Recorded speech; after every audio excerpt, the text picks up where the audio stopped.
everybody. Welcome back to Sarah's Table. As you can see, I'm here all by myself today. My name is Sarah Moore. My pronouns are she, her. I am going to be your host today and your favorite person. And I'm going to remind you to drink some water because you are definitely dehydrated. I am also dehydrated. We're going to do it.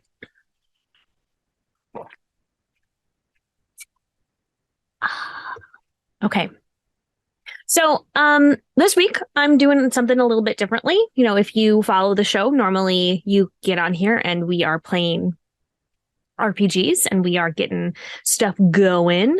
But I this week had oral surgery earlier in the week. And I just didn't have the time to teach myself a brand new system again. And schedule folk in. And so I decided that I'm just going to do a little cozy recovery corner. Back in December, I did a cozy Christmas corner where I read some Christmas stories and talked about traditions and things of that nature. And you all seem to like it. So I thought it might be fun to do something like that again, but sort of have it be more just general nerdery based. Just recently in end of February, I went to Disney World. And one of the things that I did while I was there was I bought myself this Myths and Fables book, which is a bunch of fables that are set in the Star Wars universe. For those of you who don't know, Star Wars is super important to me. One of the first characters that I really fell in love with was Princess Leia. I have a Star Wars tattoo. I am all caught up on all of the Star Wars shows. It's just a big thing in my life personally. And so Galaxy's Edge, going to Galaxy's Edge is super cool for me. I got to fly the Millennium Falcon. I got to be Chewbacca. I got to jump us to hyperspace. Oh, I almost cried. It's not ashamed of it at all. It was thrilling. And also a thing that I have always loved growing up and forever and ever is fairy tales. In fact, when I am doing my writing, I am always trying to add elements of fairy tales and to capture that feeling. And so when I found this book in a little shop in Galaxy's Edge, I was like, this is perfect.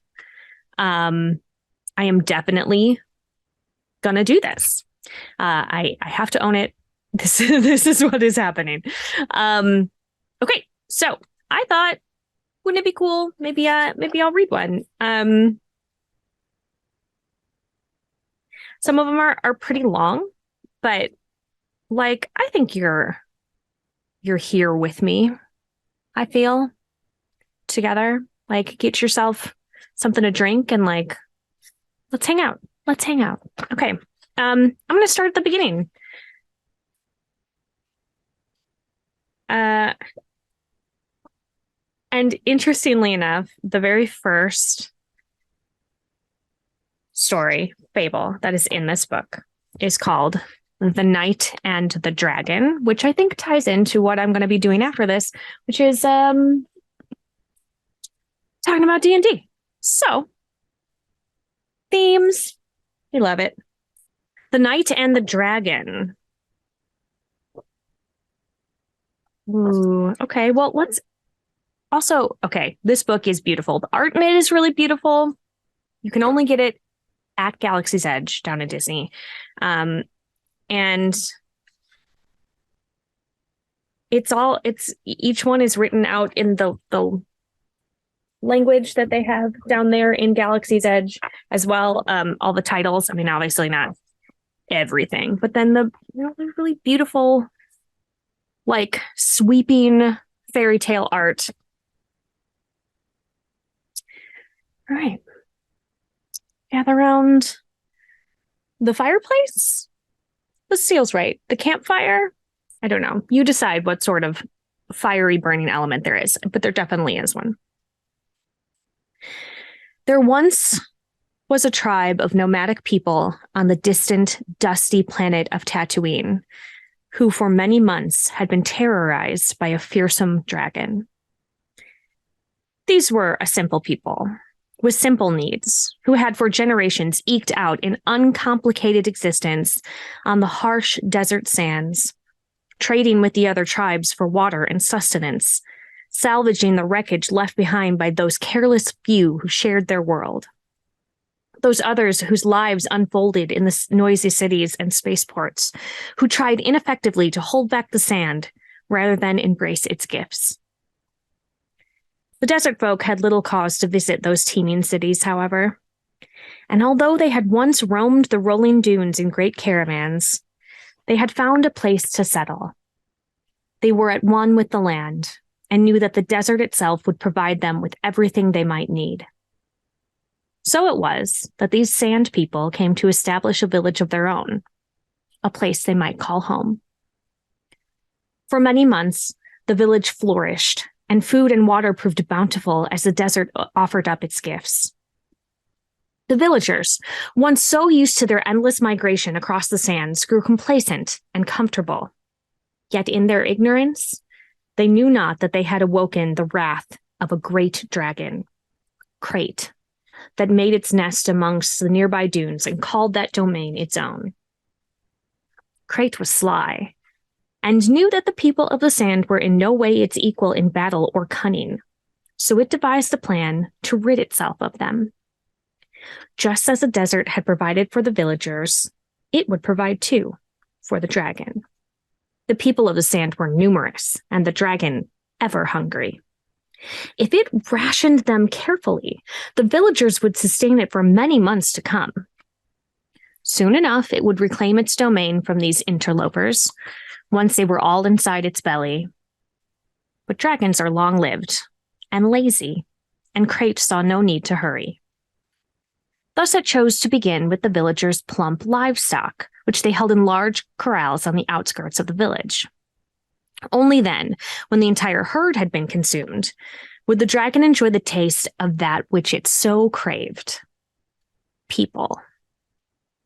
Thus began a campaign of nightly terror as the dragon, so large that the beat of its wings alone was enough to stir the sand into great storms that ravaged the villagers' tents, descended upon the village to snatch at the mewling beasts in their pens before hurrying away back to its sandy lair to feast.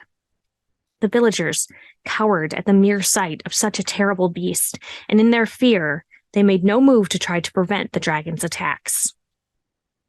On the 5th day, however, the villagers were growing desperate, for they knew that if the dragon continued, soon there would be no livestock left in the pens to feed their children. That night, 10 of the village's most trusted warriors took up their arms and went to stand guard over the pens, in the belief that together they might prove strong enough to scare the beast into fleeing, or even to slay it. As it had each night before, the dragon came with the setting suns, a vast and horrifying silhouette, stark against the reddening sky. On huge wings, it soared, sweeping low over the heads of the villagers, wheeling above them as they raised their weapons and took aim.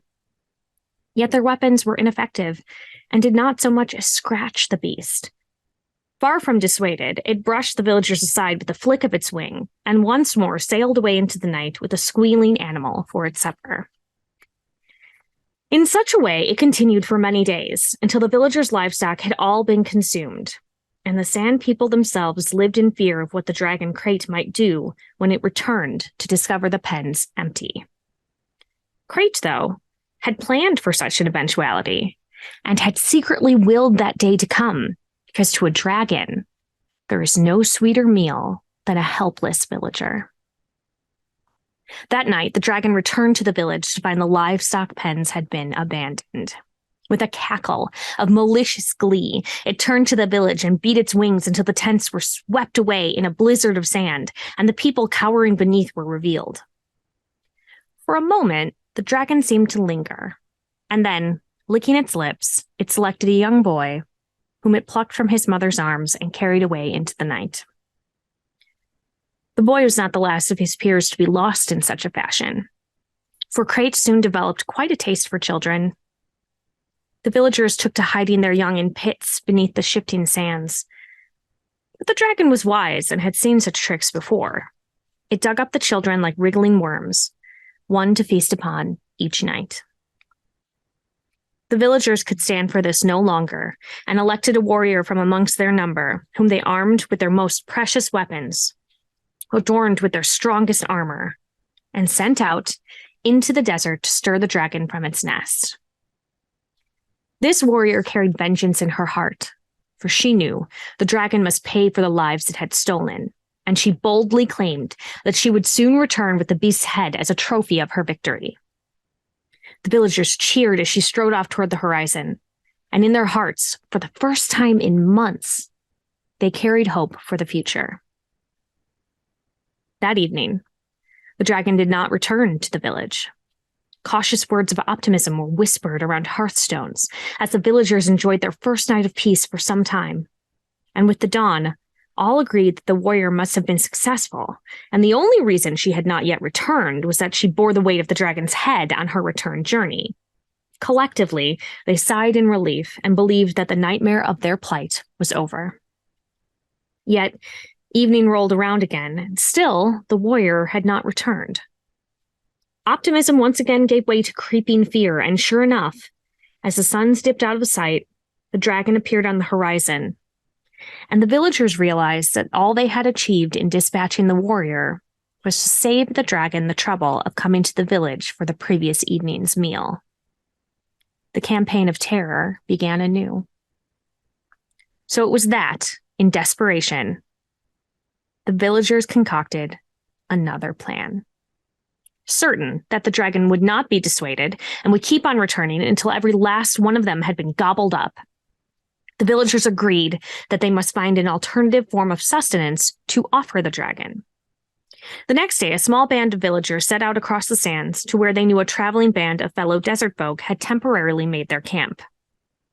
It did not please the villagers to lay siege to their own kin, but the dragon had left them with little choice. So the camp was hurriedly raided and the livestock stolen.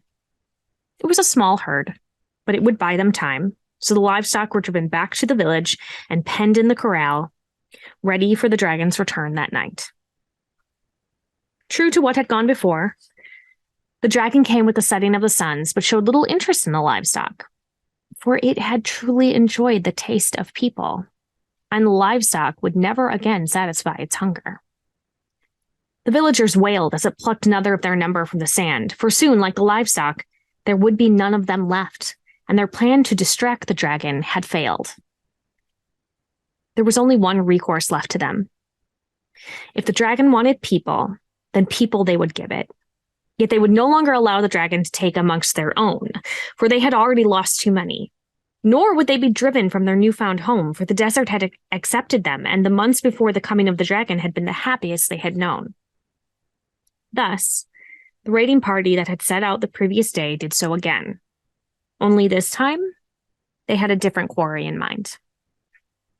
It was 2 days before they returned, and they were pained by the knowledge of what those 2 days meant, that Crate would have paid 2 more visits to the village in their absence. 2 more of their people would have been lost. And yet, upon their return, they were welcomed as heroes, for they had brought with them 7 humans, captured on the outskirts of the nearest town, and marched along the winding pathways through the dunes.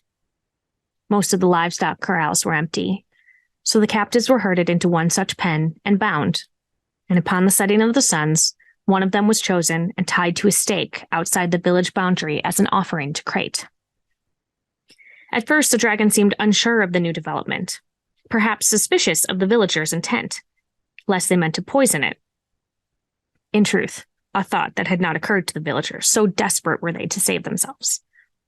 The dragon had, however, a most delicate sense of smell, and was soon able to discern that the offering was fresh and juicy, and wriggled just as well as all the others Crate had plucked from among the villagers. The villagers were overjoyed, for the dragon had been sated and their plan had worked. For the next 3 nights, they continued in such a fashion, selecting one of the captives, putting the sacrifice out on the village boundary, and going about their business while the dragon feasted. More raiding parties were raised. Further excursions to the nearest city yielded yet more captives. A solution had been found, and the people of the sand could once more go about their lives, assured that they had settled upon a means to appease the dragon. Yet once again, the villagers had not counted on their actions, invoking the wrath of another. An old knight, who had once been regarded as a mighty hero, had made his home on the desert world, where he had long before been tasked with protecting a most particular treasure. The knight was retired from adventuring, and much like the desert people, he shunned the company of others, preferring a life of solitude and quiet contemplation while he went about his final duty. Nevertheless, the old knight was of an altruistic disposition, and upon hearing that people were being taken from the nearby town, he felt compelled to investigate. The knight soon discovered the perpetrators behind the disappearances, but the desert folk were not subtle in their capture of the sacrifices, and still stealthy from his years traversing the galaxy, followed the raiding party back to the outskirts of the desert village. There, the old knight learned the truth, that the villagers were acting in desperation to protect themselves from the dragon Crate. Still, while he felt great sympathy for the villagers and all they had suffered, he could not allow such a thing to stand. The old knight had not seen battle for many years, and had long before discarded his armor in favor of simple robes, all the better to conceal his true identity from the many enemies who might yet seek him out on that backwater world. So it was that, upon descending from the dunes to enter the village, the old knight was derided by the villagers, who challenged him and bound him and tossed him into the pen along with the other townsfolk they had captured. For the villagers were blind to the truth and could not see that the old knight still harbored a great and terrible strength in his weary old bones. He would, they decided, serve as another sacrifice to the great dragon Crate, despite his advanced age and tough, leathery flesh. In his wisdom, the old knight played along with the villagers' games until, penned in amongst the other captives and unobserved by the villagers, he shrugged off his bindings and set to work freeing the others from within. Soon, the townsfolk had fled the pen, hurrying off into the dunes toward their homes, and the old knight stood alone, satisfied with his work, and smiling.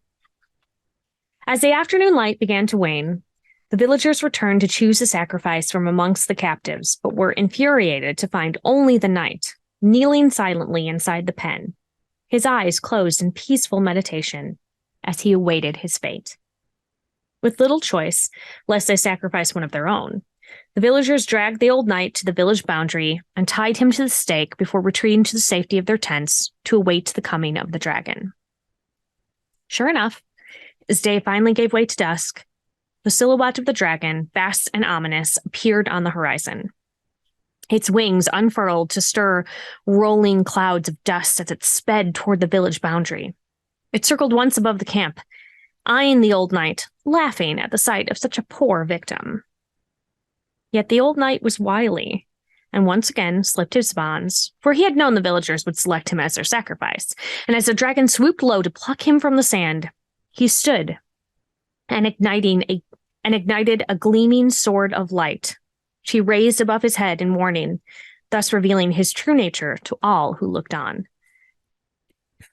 The dragon, duly unnerved by the sudden alteration, wheeled in the sky above the village, roaring in frustration that what it had assumed to be yet another simple sacrifice had proved to be something altogether more complicated.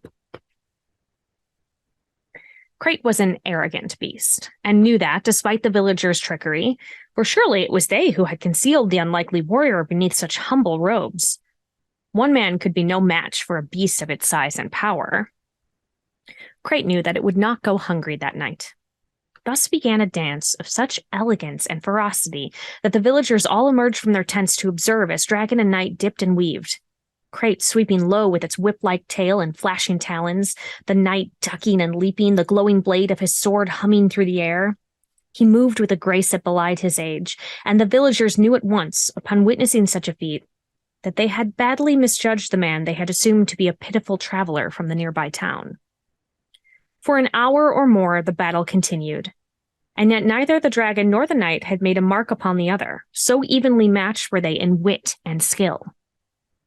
The old knight understood that, as well-fed and as strong as the dragon was, he could never defeat it in battle. Indeed, his display was designed to serve an altogether different purpose, for he soon began to tire, and he sensed the dragon's glee as he faltered in his feints and stumbled on the sand. Crate smelled victory and dove, and the old knight lowered his sword of light. The villagers gasped as the dragon swooped low, claws stirring the sand, jaws yawning wide to reveal a cavernous maw lined with ivory daggers. And then it stopped. The old knight had raised his hand above his head, his palm held out toward the dragon, mere centimeters from where its tapered snout hovered. The villagers held their breath. The night had grown suddenly still. The old knight's blade flickered once, then blinked out. Then the dragon exhaled gently, issuing a contented sigh before lowering itself slowly to the ground. Like a loth wolf pup before its mother, the dragon crate prostrated itself before the knight, its head coming to rest on the sand by his feet. Tentative at first, and then suddenly rapturous, the villagers began to cheer and hoot in celebration, for they saw that the old knight had cast a spell upon the dragon to quiet its mind, and in doing so, he had finally freed them from its reign of terror. But the knight himself was not so easily placated, and he silenced the villagers with a look more fearsome than even that of the dragon. With a gesture, he bade the dragon to rise to its full height, towering over him, glowering down at the assembled villagers.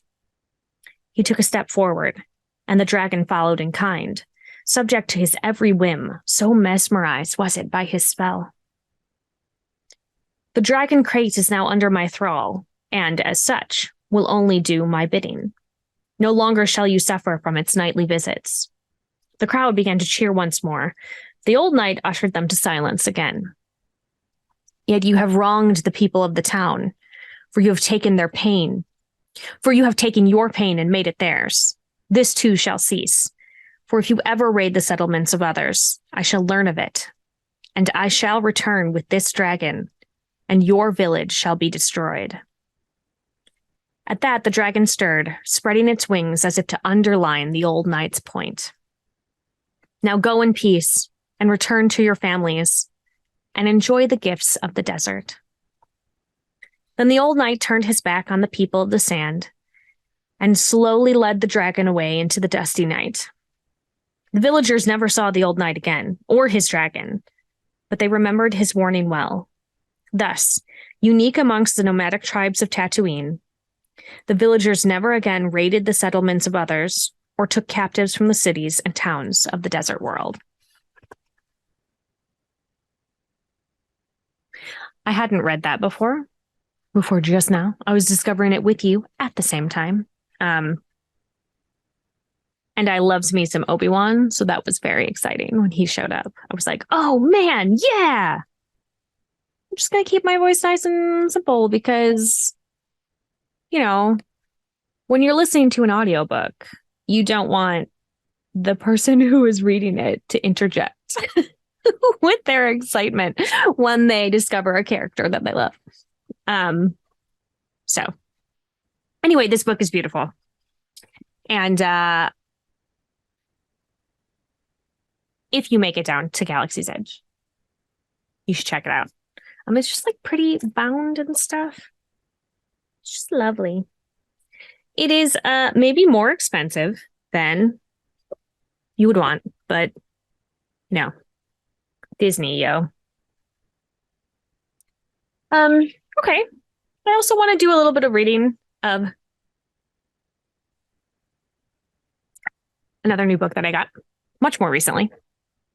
One of the things that we did prior to me going to get this most recent surgery was I stopped at a bookstore. These bookstores are my happy place. And my partner was like, let's get you something cool so that you can be you can have things to read while you are in recovery, because we don't know how your recovery is going to go. We want you to have some stuff. It's very thoughtful that way. And one of the things that I found when I was there is this book called The Druid's Call, which is a prequel to the Dungeons and Dragons movie that just came out, Honor Among Thieves. And it is about Doric, who is the tiefling druid. And she was one of my favorite characters because she is the closest to a rogue amongst them, I felt like, of the heroes. And I am, as you all know from watching the show, rogues for life, rogues forever. But also I was really excited because E.K. Johnston wrote this book, and she has written a bunch of books that are in the Star Wars universe as well. She wrote a series about Padme Amidala, and like all of the lore behind how Queen Amidala dresses and why she has body doubles, and like it centers around the friendship that Amidala has with her body doubles and her bodyguards, and how they are chosen, and like how, like, just so many things that are filled in a way that, like, to be honest, a lot of the female characters that we have to see on the screen in Star Wars, just like their background is not filled in that way. And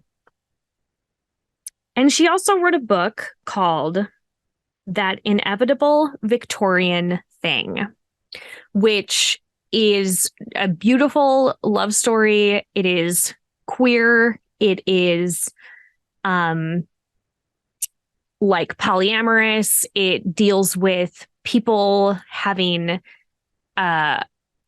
confusion about their gender. It deals with like so many things that that are what I would consider to be very modern, although truthfully, like like the more that I read about the Victorians, like the more that I understand that they were like just wild, freaky people, which I adore. But this is like an alternate timeline Victorian England situation. And I cannot recommend this book enough. It was the first book that I read by E.K. Johnston. And as soon as I was finished with it, I was like, well, now I have to read everything she's ever written because it is amazing. And so I saw that this was written by her. And then also, like, I have two teenagers and they are not super keen on hanging out with mom and dad because they're teenagers, which is totally fine. However, the D&D movie started showing why is my brain blanking?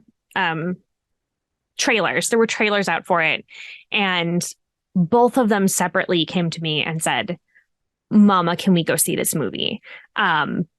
Which just like doesn't happen. And so I was like, absolutely. We went on opening night.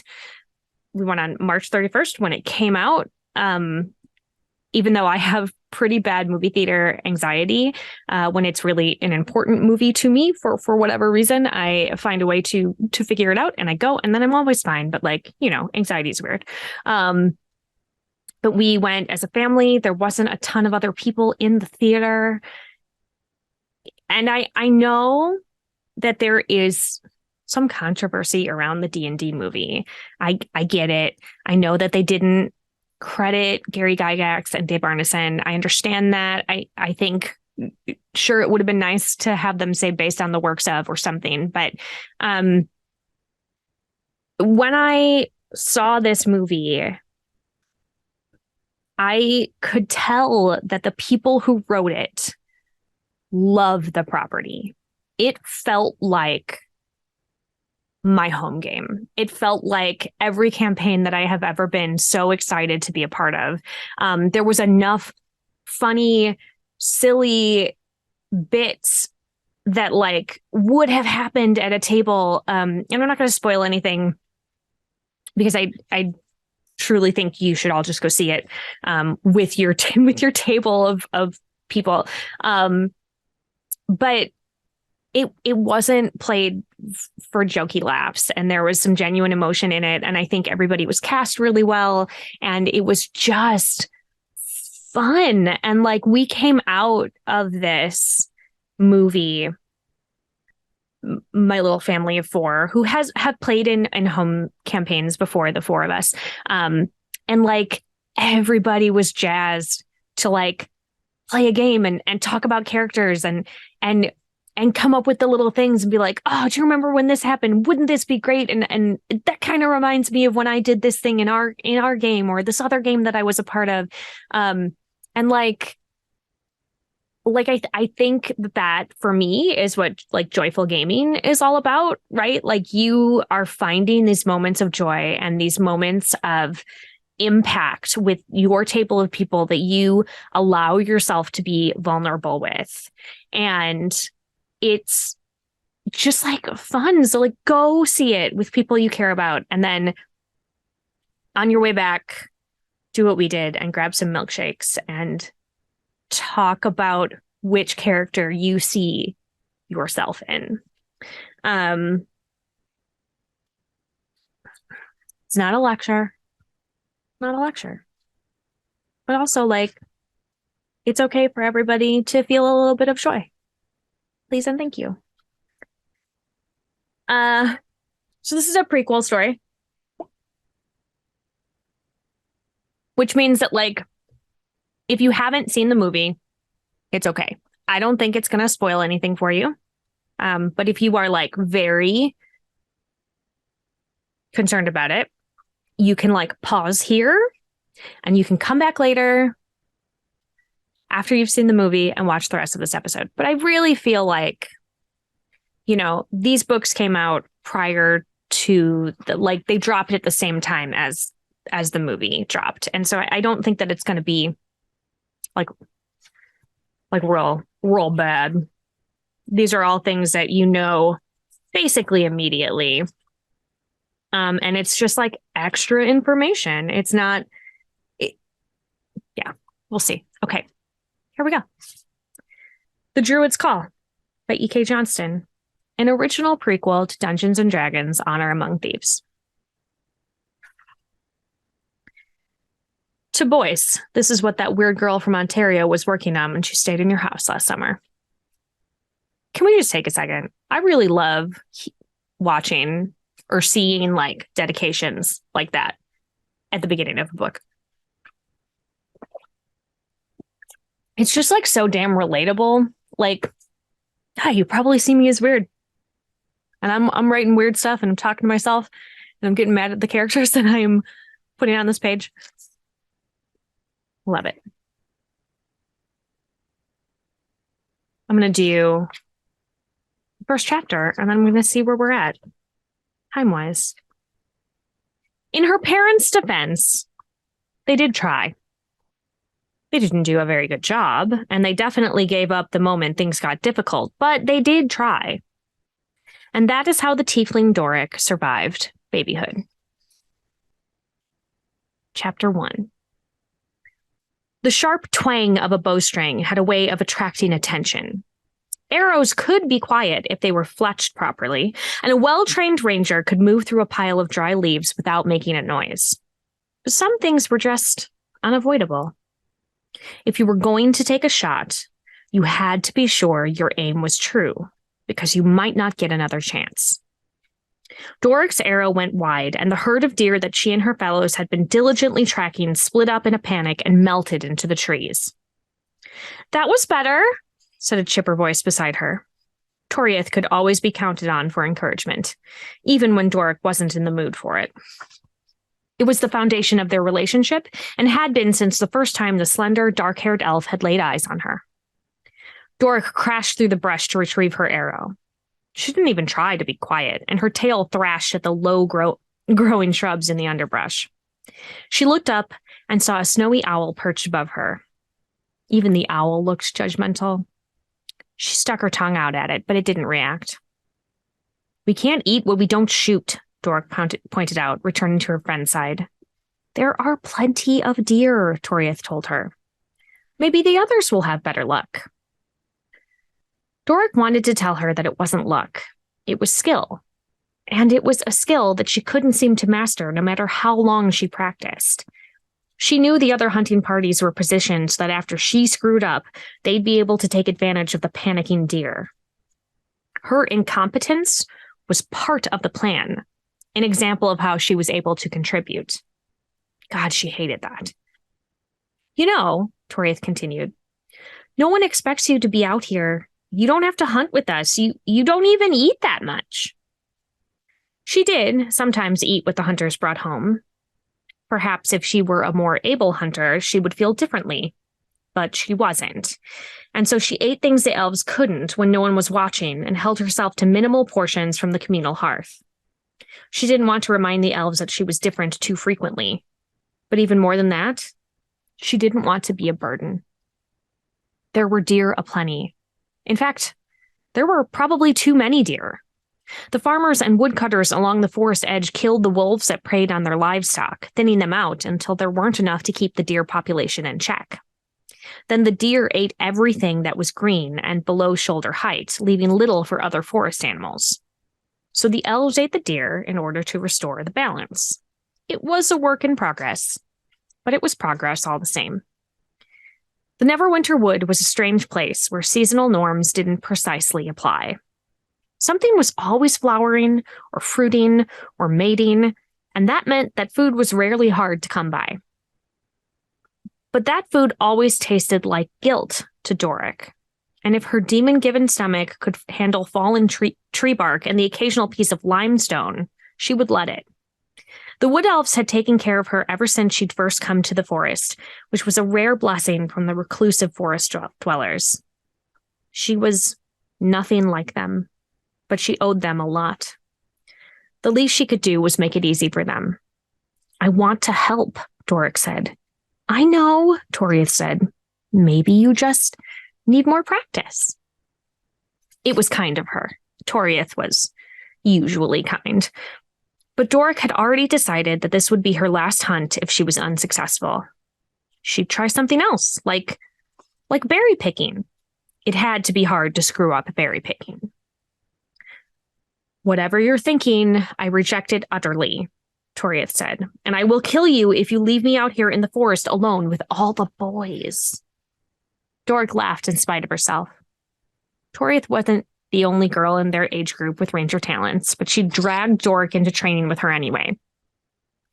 Lately, it seemed like a few of the boys were inventing reasons to spend time with Toriath, and she wasn't particularly interested in most of them. Doric definitely understood wanting to avoid attracting attention. Fine, I'll keep practicing, Doric said. But maybe I should talk to Liavaris about another apprenticeship or something, just in case. Toriath only rolled her eyes, and the two girls headed back down the game trail towards the elven encampment. It was a sunny day in the Neverwinter Wood, which was not uncommon, and the air was warm. Outside the forest, it was early spring, cold days broken up by warming breezes. Here, under the dappled green light of the trees, the sun wasn't particularly hot, but it could get humid quickly. The elven hunters had gone out at first light to avoid the worst of it. Now that they were focused on the deer, Toriath's gaze wandered to and fro through the trees. Doric watched her, wondering if she could learn to see the forest the way her friend did. She wanted to love the strong, tall trees and the grappling shrubs that tried to grow up from the forest floor. But she didn't feel it the way Toriath seemed to.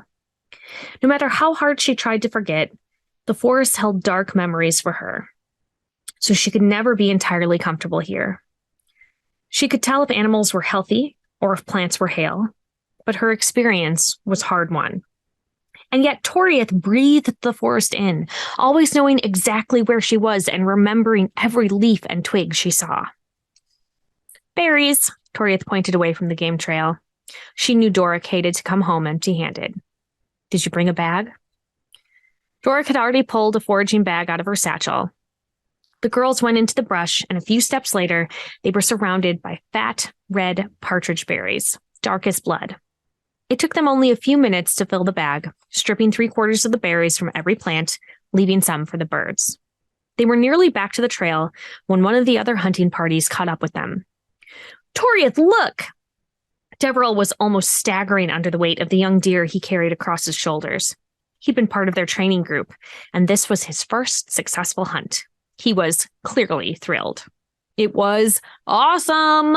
The deer came crashing through where we were all set up, and my shot was perfect. Doric could see he was telling the truth. There was almost no blood, and from her angle, the deer looked unmarked. Deverell was right to be proud of himself, and he was genuine enough that it wasn't obnoxious. He'd practiced his aim day and night for months now. Toriath congratulated him, and Deverell's copper skin flushed a few shades pinker.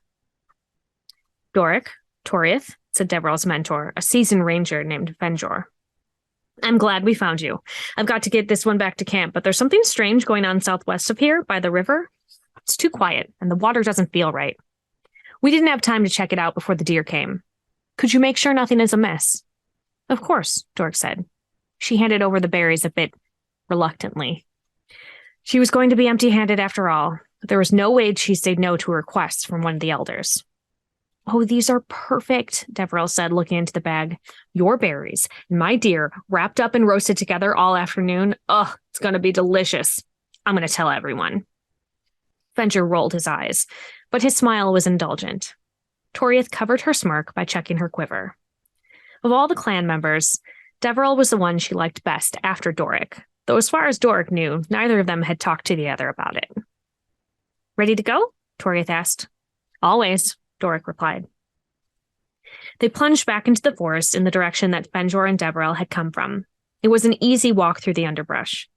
The way down to the river was always easier than the way home.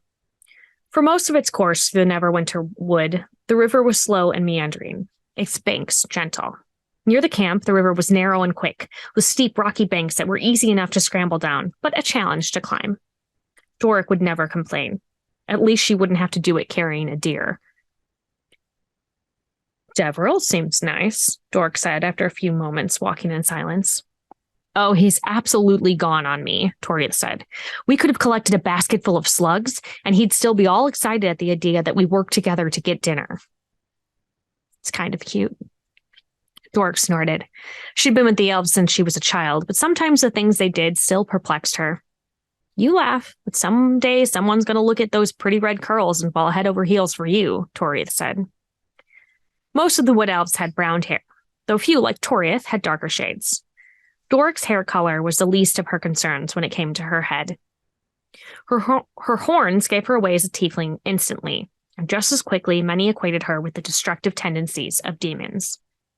Doric had spent almost every waking moment since the elves had taken her in, doing her best to make sure that they had no reason to think poorly of her. You're making that face again, Toriath said. I'm not sure how many times I can reject your thoughts in one day. Toriath's complete refusal to be put off by Doric's horns, tail, and general insecurity was one of her best qualities. She'd been adamant about her friendship since the girls had first met, when Doric had spent her first season with the elves. Doric had been mystified as to why Toriath had taken to her so quickly. Toriath eventually confessed that at first it had been sheer stubbornness. Her uncle had been one of the few who'd wanted Doric to leave. The more time they spent together, though, the truer Toriath's affections had become. In the near decade since, Toriath had never wavered, even when some of the others expressed distaste for Doric. They continued down to the river, which was flowing cheerily over the rocky bed. The water was clear and cold, no matter how warm the forest got. It wasn't immediately obvious why Fenjor had said the water didn't feel right, but he was much more experienced than they were. Let's go downstream, Doric said. Upstream must be fine because the water's still clear. They kept going, and Doric began to sense that something was wrong. Dark memories of the forest, the unpredictable flooding preceded by 2 quiet animals and birds pulled at the back of her mind. She didn't want to think about it, not even to do what Fenjor had asked. Being out here is giving me the creeps, Dork said. Do you think we should go back up? Toriath asked. Dork considered it. No, we'll just take a quick look and then decide what to do from there. The girls moved as quietly as they could, which for Toriath was totally silent. Doric felt like a mammoth by comparison, even though none of the animals around them seemed to notice her.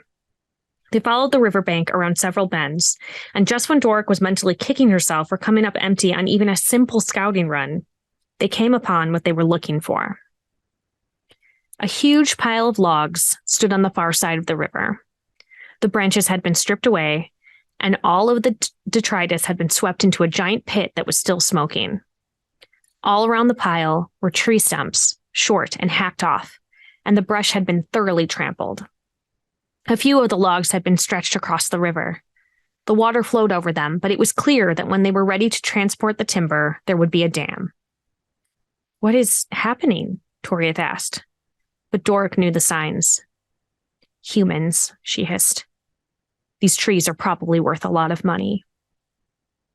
We're still in the middle of the woods, Toriath pointed out. Why are they cutting down trees here? How are they going to get all the logs out of the forest? Doric remembered the rush of water, the endless drag and pull. If they finish the dam, the water will build up behind it, Doric said.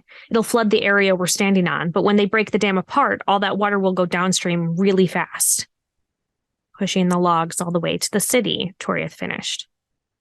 They stared at the wood and water, envisioning the surge and all that it would sweep away. I don't like this, Toriath said.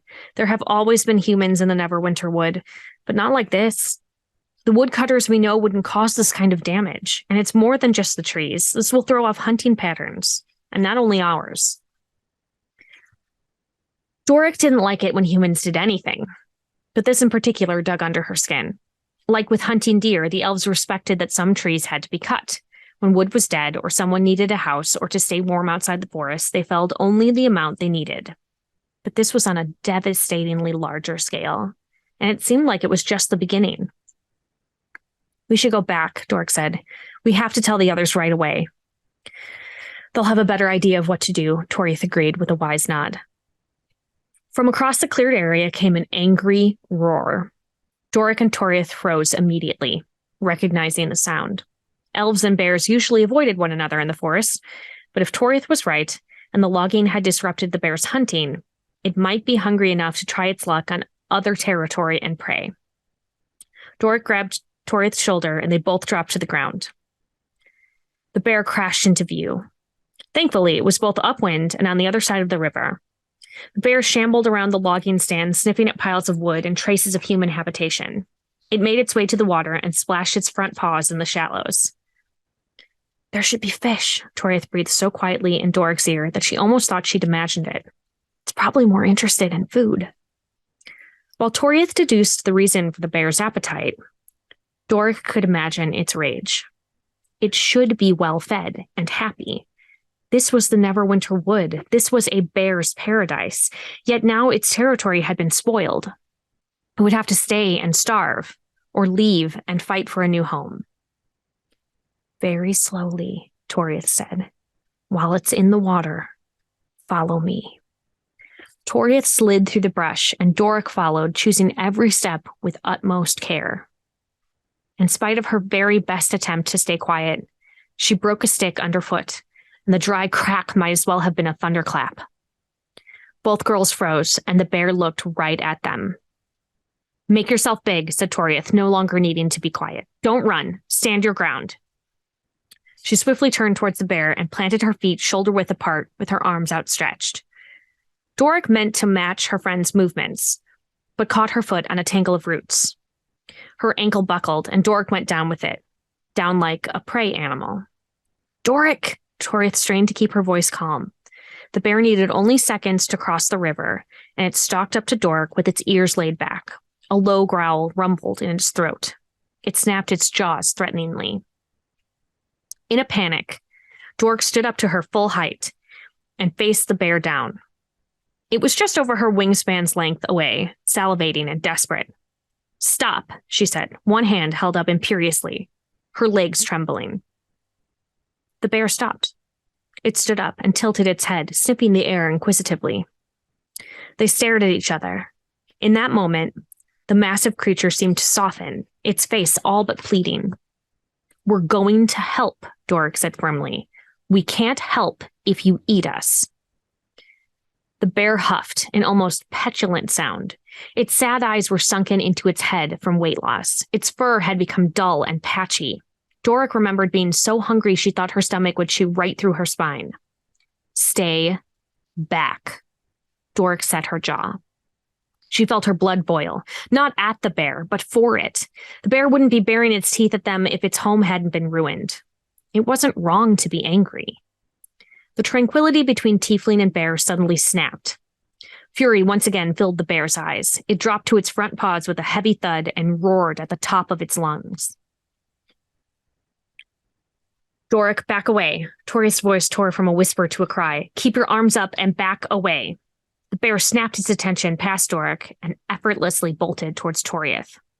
With a terrifying snarl, it swiped a dense paw at the elf. She was nimble, but not nimble enough to escape the bear's claws. The razor-sharp tips caught her skin and dragged 5 weeping red long lines across her bicep. "Stay back," Doric shouted from deep in her gut, fingers curled like talons. She stamped the ground and closed the gap to be closer to the starving bear than any self-preservation instinct would normally have allowed. Suddenly, the bear hushed. It stopped, already in motion for the final blow, and nearly stumbled straight into Toriath. It ducked its head low, and for a second that seemed entirely like fantasy, it looked afraid. The bear backed up a few steps before turning and running back into the woods from which it came. "How," Toriath panted, clamping her arm down on her wounds. "How did you do that?" "I don't know," Doric said. She didn't want to talk about it. It was new and different. Doric had spent a lot of time trying not to be new or different. "Let's get out of here. We need someone to take care of your arm right away." She tore a length of fabric from her sleeve and wrapped it tightly around Toriath's bicep. She could still feel that famished, angry roar in her ears. The girls didn't talk as they made their way back home. Doric stared at her feet as they walked, allowing her vision to lose focus. Toriath was hurt, and all because of her. Long before they reached the treetop village, they smelled roasting meat and heard the clan celebrating Deverell's first hunt. It was familiar and almost home, and somehow she'd have to tell the people who had taken pity on her what they had seen on the riverbank, what she sensed might be coming, and that she'd gotten her only close friend hurt. It's the end of chapter 1. I always love a fish out of water story. You know, what do you do when you find yourself in a place that you do not belong? How do you make yourself belong? How do you connect to the people around you in a way that makes it, correct? I don't know. I am excited to hear about more. I am interested in seeing what happens from here. I'm going to read the rest of it. Maybe not on stream. Maybe on stream. Let me know in chat if it's a thing that you are interested in me doing more often, is having more of these little chat Sarah Reed situations. But I think that my mouth is about finished for today. I'm gonna go rest it a little bit. Thank you so much for hanging out with me. Thank you to my partner, Jeff, who is also my editor, who's gonna put this together and make it look real pretty. Thank you to Marcus Mays, who is the one who is hitting that go button and being our tech over at Gen Con TV. He's always wonderful. Thank you to Tanel Levitt, who always makes the cutest little chibi versions of me every week in my promo graphic. Thank you to everybody who hung out with me tonight and listened to me reading. I think I've said it before, but I do think that there's something magical about just being read to. I think that as an adult, that doesn't happen for us very often. And I am happy to be that person for all of you. So yeah, I don't know what I'm going to be playing next week.